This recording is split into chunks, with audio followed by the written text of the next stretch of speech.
might be working.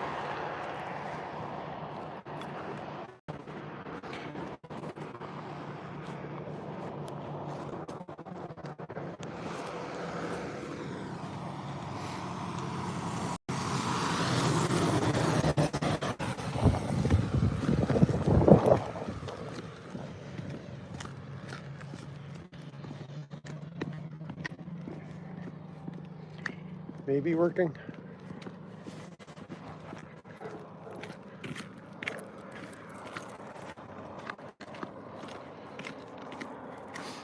Somebody found it.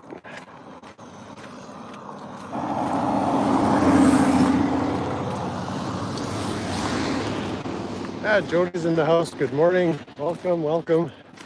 Just going for a little walk. Justin's here.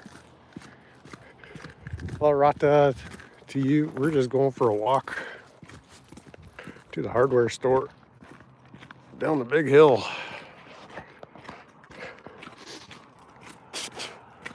Yuck. Dog here.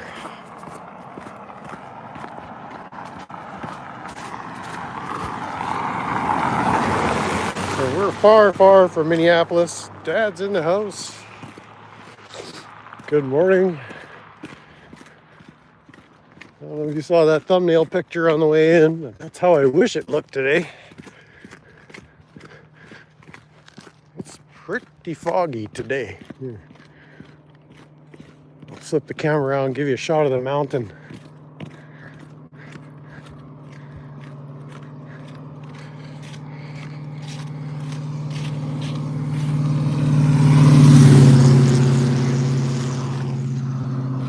And here's the road we're coming up.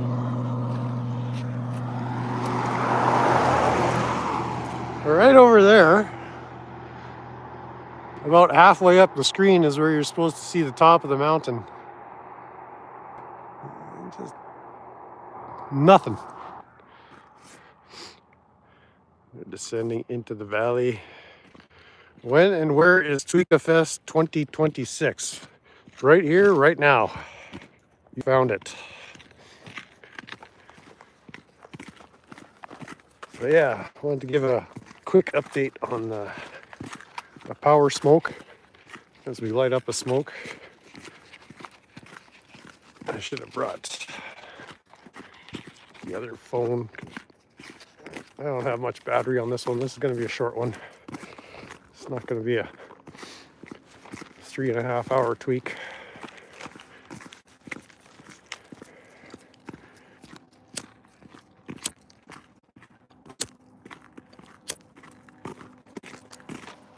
Well, yeah, I went and got the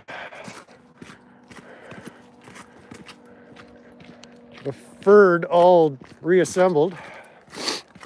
And then went to crank it over, and I've got some electrical gremlins to chase down. So I hooked up the scan tool, and I was getting some pretty funky codes. So I think it's just wiring, hopefully not the ECU or power control module, PCM. That's where the mountain's supposed to be behind me. Pretty steep hill we're going down. Nice walk, about half hour from the mobile tweak shack. So yeah, I've been kind of going through the wiring harness. And I went and I lost one of the I didn't lose it. I know exactly where it is, but I can't reach it. I dropped one of the injector connector metal clips that secure them in place. And for whatever reason, I cannot find my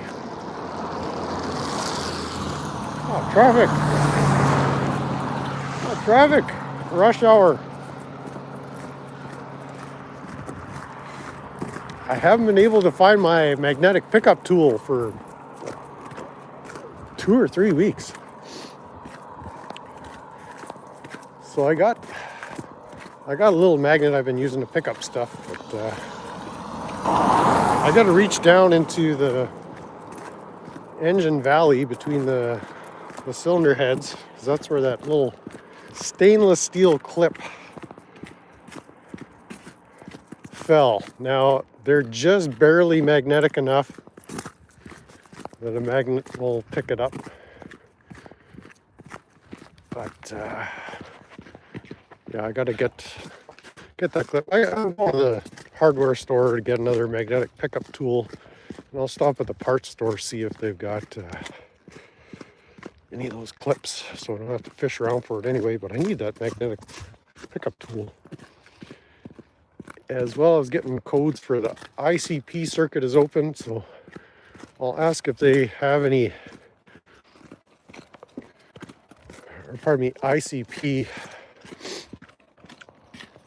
It's really a sensor switch.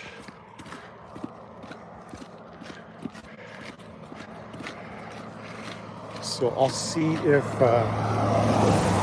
they have one in stock. I'll pick it up. They won't have a Ford brand one. I'd rather have the FOMOCO Motorcraft one. But we'll see what they got, and I'll see if they have those injector clips. What do we got here? Yeah, picking up clips. Shane, James in the house. Welcome, welcome. Almost at the bottom of the hill. Came up.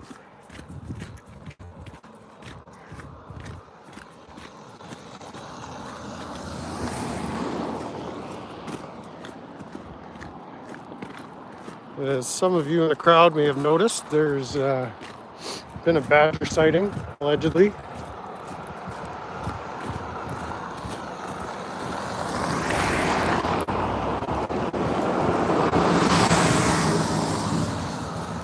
Well, Wednesday mornings are busy around this town. I've never seen traffic down here like this. So a crazed badger has been released into the streets of Minneapolis, apparently. God protect the people of Minneapolis. Daly's in the house. Good morning. All right, we're almost at the bottom of the hill. Flip around. Let's see, we came up that dusty, crusty hill there. Very mild around here this week.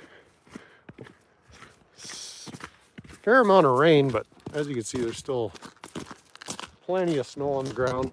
It's supposed to get up to, I think, 8 Celsius today. So that's like in the upper 40s, low 50s degrees Fester. Is that a Sasquatch? I've lost trail of the Sasquatch guy, so I don't know when that interview is happening. I haven't seen him or his vehicle around. So I don't know if he's off in the woods somewhere. But yeah, I've just been trying to sort out this Powerstroke thing when the weather permits, and coming up with tweak a burrito ideas. The other thing that's been kind of, besides Smurf Watch transparency, where they watch Smurfs transparently. Heading over to Denver, that might be a possibility. The hardware store's just down the road, so we'll take a little coffee break here. Not really any place to sit down. Try to sit on this thing here. I don't know, sometime last week, not this past weekend, but the weekend before, sorry about that, Brent hauling ass. No, Brent doesn't haul ass. And Max is not much protection. Not a lot of smurfing. No, that's... We didn't get to watch smurfing. We got to watch a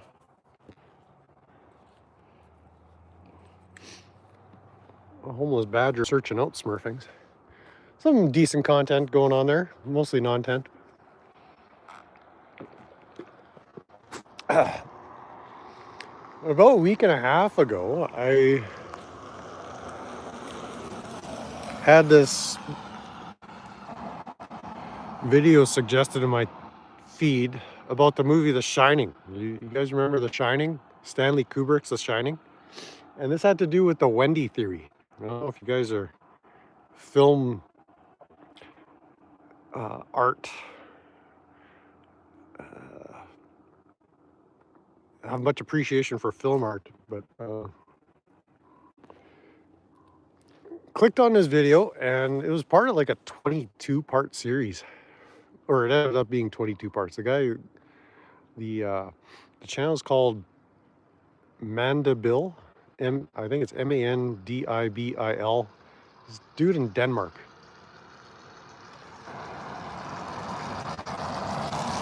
And started watching it and just got in like huge rabbit hole. So put a 1,722,372 6,525 if you've seen the movie The Shining in the chat.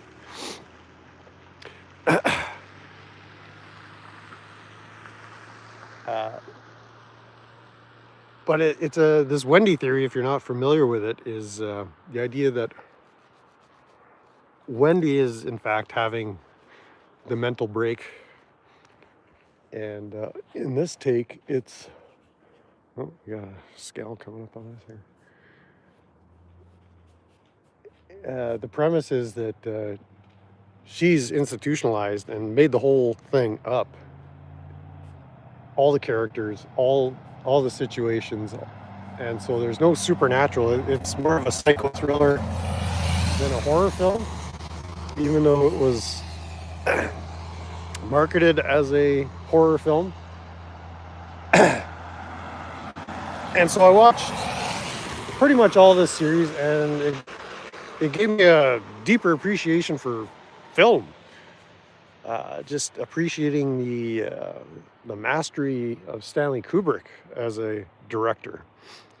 Now, the thing about The Shining, the film is it's not Stephen King. I've heard of Stephen King, but it's not Stephen King's The Shining. It's Stanley Kubrick's The Shining. And I think in looking at there's all kinds of theories about The Shining, about how it represents various different themes, anti-Semitic themes, anti-elitism, and that's I believe a subplot or sub theme or subtext of it. But the surface level interpretation, it's a story about domestic abuse. A guy goes crazy and starts attacking his family and ends up killing a guy. and that is there. That's a surface interpretation.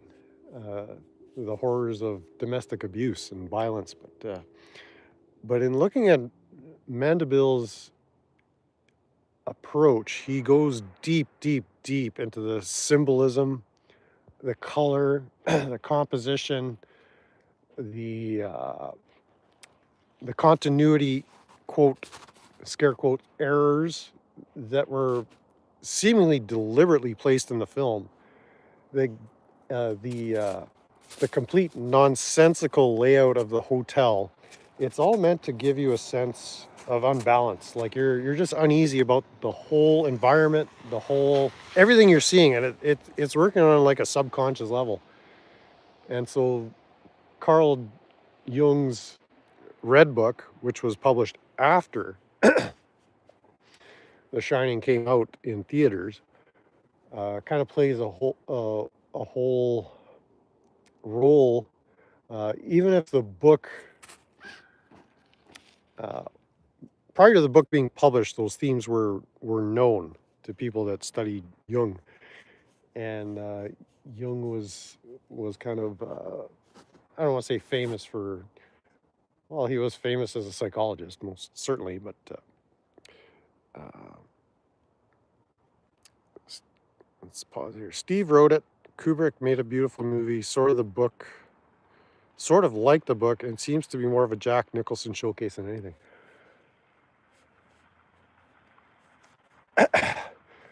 Well, Jack was a mega super icon actor. Like he was just super famous. I think Shelley Duvall's character and performance are what make that movie.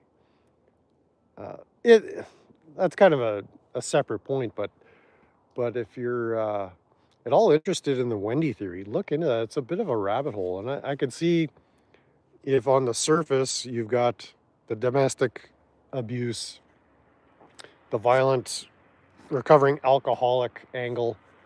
Yeah, that's kind of the plain interpretation. But there was a removed scene that Kubrick himself had included in the early showings and then had it removed because he gauged the audience's response at the end of the film. And with the hospital scene, it basically has one of the main characters who I believe represents Wendy's mother. Or the theory is the hotel owner, Mr. Ullman, represents Wendy's mother and is in a hospital explaining to Wendy that none of those things that she experienced actually happened. There was no dead bodies, no sign of supernatural, no ghosts. And when Kubrick saw that people would get up out of the theater without watching the credits, they were missing a vital Easter egg at the very, very last moments of the film. And the Easter egg is that theme from Bridge Over the River Kwai. I forget, it's called the March of General something. But it goes.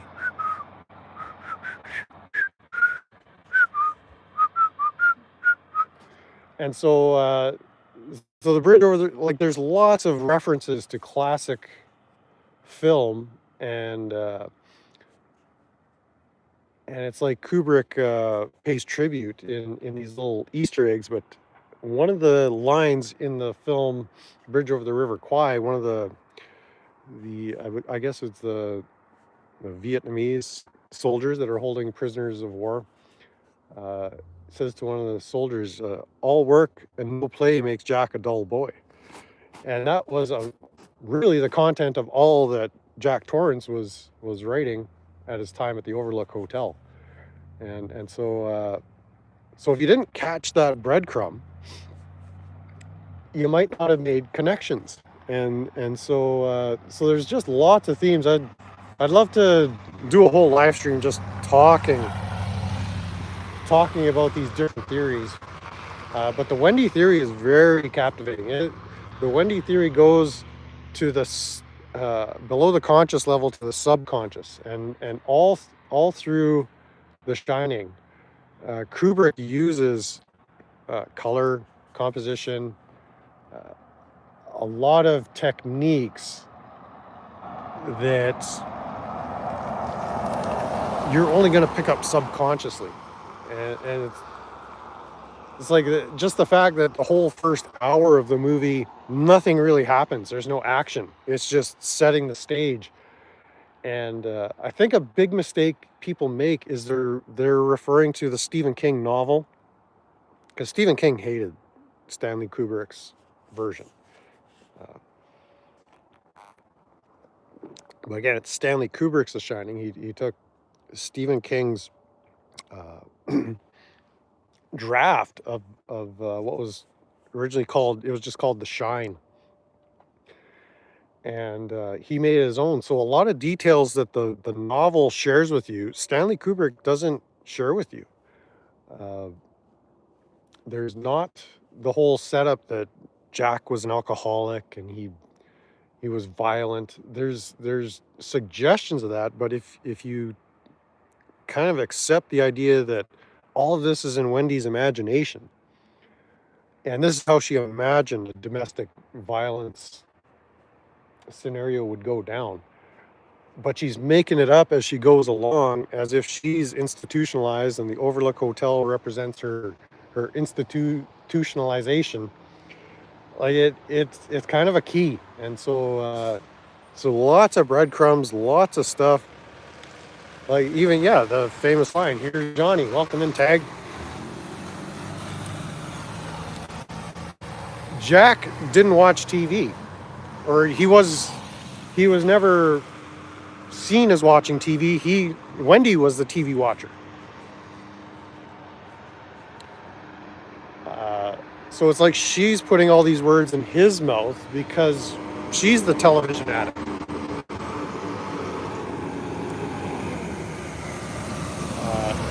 Another work of literature that plays a lot into it is J.D. Salinger's Catcher in the Rye, which she's reading in the kitchen in their apartment in Boulder while Jack is on the interview up at the hotel.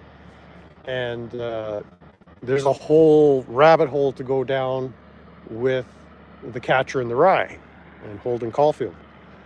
So Wendy is relating herself to Holden in that he's the institutionalized guy recounting his first person account of the things that got him where he ended up. And so King wrote a follow-up book and used a grown-up Danny as the main character. Yeah, well, Stephen King can do that, but that doesn't refute the Wendy theory, because it was Stanley Kubrick's The Shining. So there's some things you have to embrace. It's not that black and white, but if you look at all the symbolism, all the symmetries, the use of lighting, the way the camera follows Wendy in some of these shots where there's group shots, it's like Wendy is the main character. It's like this is being told from a first person Wendy perspective. She's describing to possibly a psychiatrist or counselor her recollection of all the things that happened, rather than a third person describing the actions of Jack Torrance. So if you go back and look at that film, tell me how wrong I am or how crazy I am, but I think that subtext is there. And then a subtext, you could look at Kubrick's the way he despised the elite and societies, and that plays in the very last actual scene in the movie where it zooms in on the picture from the July 4th, 1921 ball. It's not the 4th of July Independence Day celebration. It's just a 4th of July ball. And Truth Stream Media, they did a whole breakdown on the American history aspects. And on July 4th, 1921, there's a whole story behind that. Because you don't see any American flags or that kind of celebration in that snapshot with Jack in the black and white picture in the hotel. And all those snapshots, those are, in Kubrick's interpretation, recollections of Wendy's memory in which her parents subjected her to childhood abuse, most likely sexual abuse. And I'm using that because I don't know the euphemism for, well, I guess it's SA, right? So she suffered SA as a child. But then Kubrick hammers that home with the use of colors. The green and the red represent a sexuality and abuse. I'm not going to change my language to try to do film interpretation here.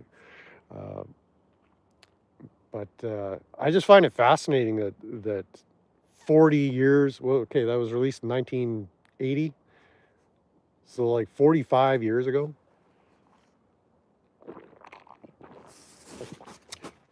Really, it was a video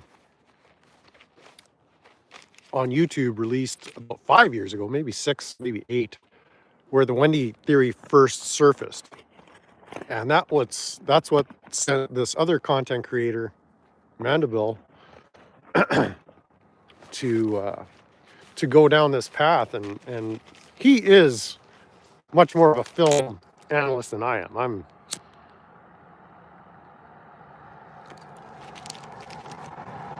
I'm just approaching it from a tweaker in a shed, mobile tweak shack, looking at a story with a different interpretation. And it was actually Mr. Osborne a few days ago asked me, are you into music interpretation?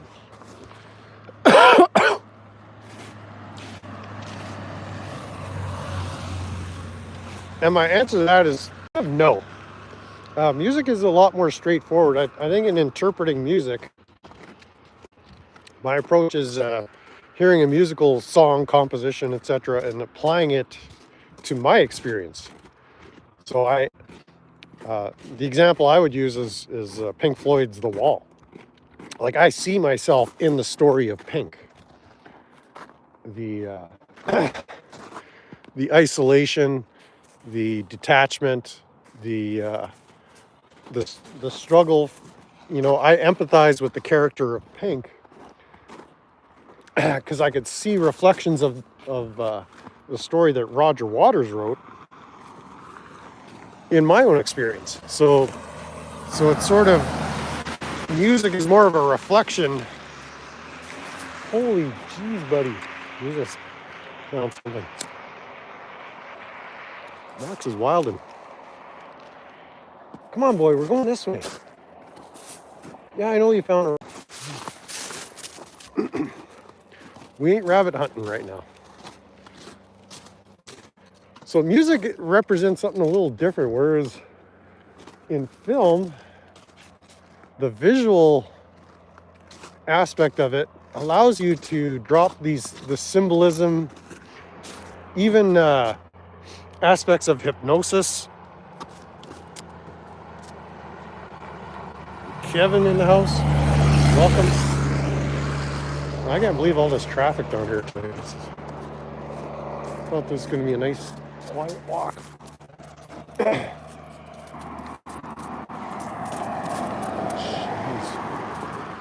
Mac's not cooperating.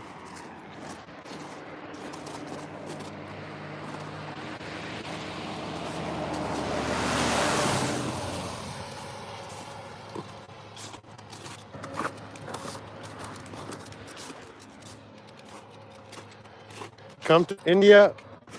Nah. I've explained in past streams, most of India is coming here, so I kind of already know what India is like.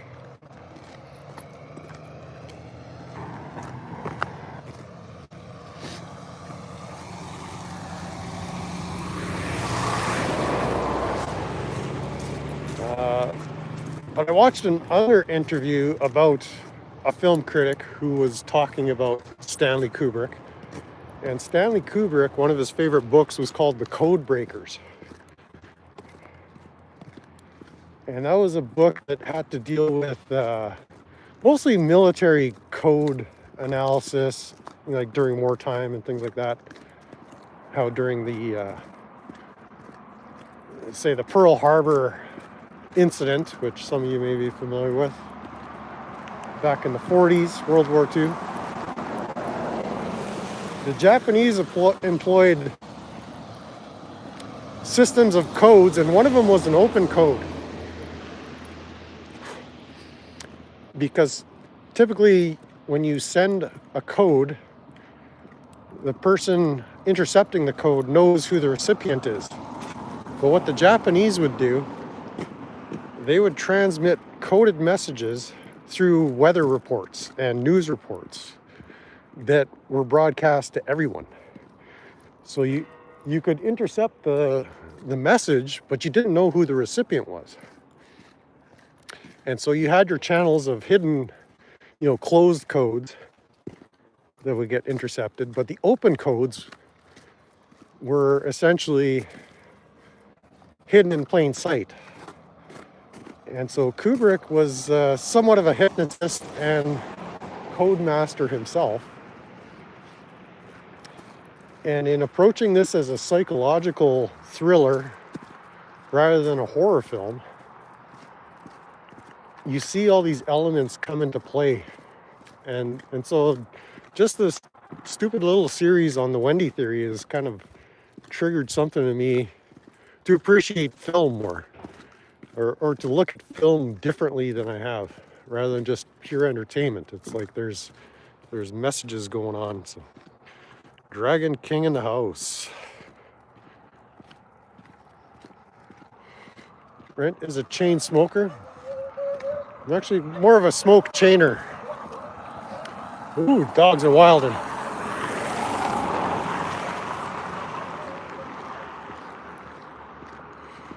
All right, we're gonna finish our smoke outside the Home Hardware here at the hardware store.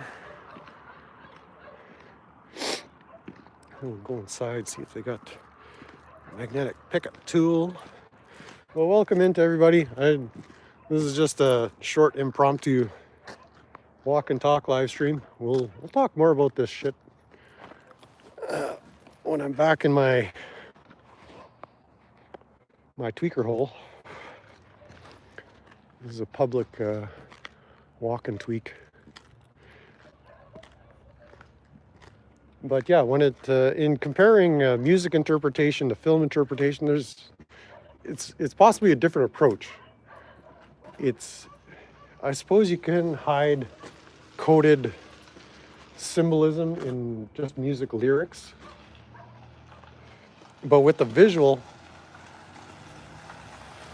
the film art, you can really hide these things. As Wendy herself says, I'm gonna have to hide a trail of breadcrumbs. This place is just so massive. So she's kind of referring to her subconscious or her psyche.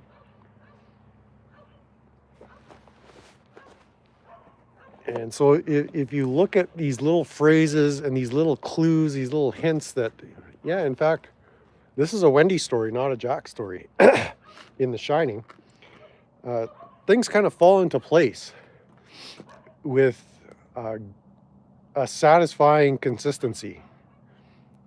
So I don't know, I'm just kind of tweak babbling here. But, well, I'm in Canada.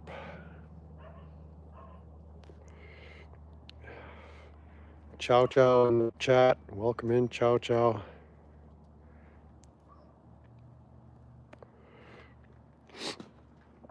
Yeah, I'm in the 51st state here. So. But anyways, I'm going to shut this down because I don't have much battery power on this phone. I had the other phone in my hand thinking, should I take this one too? And it's like, nah. So I'll go do my stuff and then we'll connect later on, see how successful my expedition has been. But we've arrived at our destination, and so yeah, we'll check in later. Maybe we'll see some more badger tweaking on the poor people of Minneapolis. God rest their souls. And we'll catch you on the next one, so stay tweaky.